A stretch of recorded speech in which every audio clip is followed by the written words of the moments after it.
কি যেন মনটা ছুঁয়ে গেল, হায় রে কি জানি কি হয়ে গেল। হ্যাঁ, কি যেন মনটা ছুঁয়ে গেল, হায় রে কি জানি কি হয়ে গেল।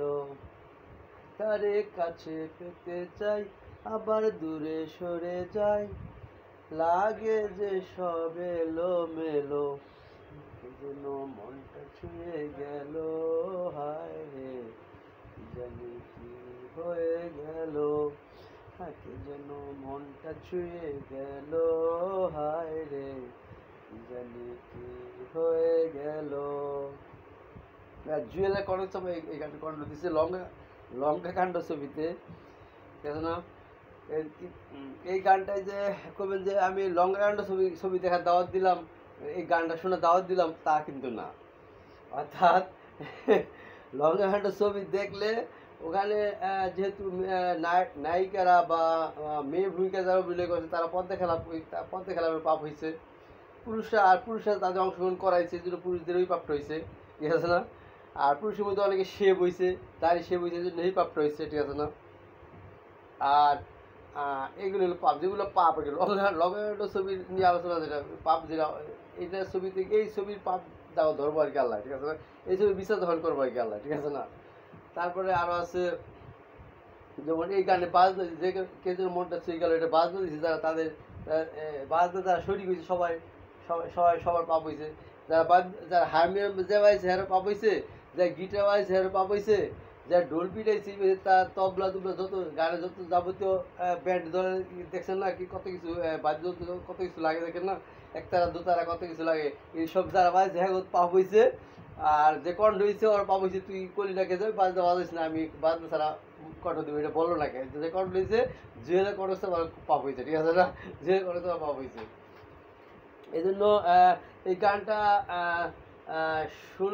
আমি দেখেন যে গান শুনি ঠিকই, কিন্তু শুনি না, এই অভিজ্ঞতা নিয়ে আবার প্রোগ্রাম করে বুঝাই দিই যে এই গানটার এই দোষ করছে, এই জন্য আমার সাথে পাপ বানাই গেল। কারণ প্রতিটা ছবিরও আমি ছাড়ি, যেমন 5 মিনিট ছবি দেখা এই ছবিটার মধ্যে কী কী পাপ হয়েছে, কী কী ভুল হয়েছে, এগুলো আমি আমার মোবাইলের মাধ্যমে আরটির মাধ্যমে প্রচার করে দিই।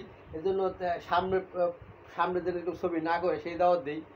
এই পাপ যেন সামনে যে কেউ আর বাজনা দিয়ে গান না গায়, সামনে যেন অশ্লীল ছবি না করে, কোনো এফবিসিতে কোনো ছবি না ফিল্ম না করে, গঠন না করে, সেই দাওয়াত যে দিই তো না পাবে না, ঠিক আছে না? কিন্তু আপনারা দেখে কি দাওয়াত দেন ভাই? আপনার মোবাইল দেখেন, অনেকে মোবাইলে ফেসবুক দেখে, মোবাইল দেখে, রেডিও টিভি দেখে, গান শুনে, ছবি দেখে, কিন্তু কেউ কি দাওয়াত দেয় যেগুলো করেন না? গান বাজনা দিয়ে না, গানে আর অশ্লীল ছবি করেন না, বা মেয়েদের পর্দা খেলাপ করাইয়া যে ছবি করে এগুলো করেন না, দাওয়াত কি দেন ভাই? দাওয়াত দিলে সেটা আপনাদের পা হবে না, ঠিক আছে না? যে দাওয়াতে কাজ করে তার পাবে না। আল্লাহ কইছে দিনে কাজ করে, দাওয়াতে কাজ করা ফরজ করছে আল্লাহ, ঠিক আছে না? এই জন্য দাওয়াতি কাজকে আল্লাহ ফরজ করে দিছে, এই জন্য দাওয়াতি কাজ করতে হবে, ঠিক আছে না? অশ্লীল মোবাইল একটা দেখলে ওইটা দেখে পরিপ্রেক্ষিতে একটা দাওয়াতি কাজ না ছাড়েন, ওইটার পরিপ্রেক্ষিতে দাওয়াতি কাজ যদি না ছাড়েন, তাহলে আপনার দেখা হারাম হয়েছে, এটা চোখের জিনা হয়েছে। কান্না শুনলে, রোজার মাসে যেমন রোজা রেখে দিনের বেলা কান শুনলে কানের রোজা হালকা হয়ে যায়, কানটা শুনলে গান শুনলে, চোখ দিয়ে ছবি দেখলে রোজা হালকা হয়ে যায়।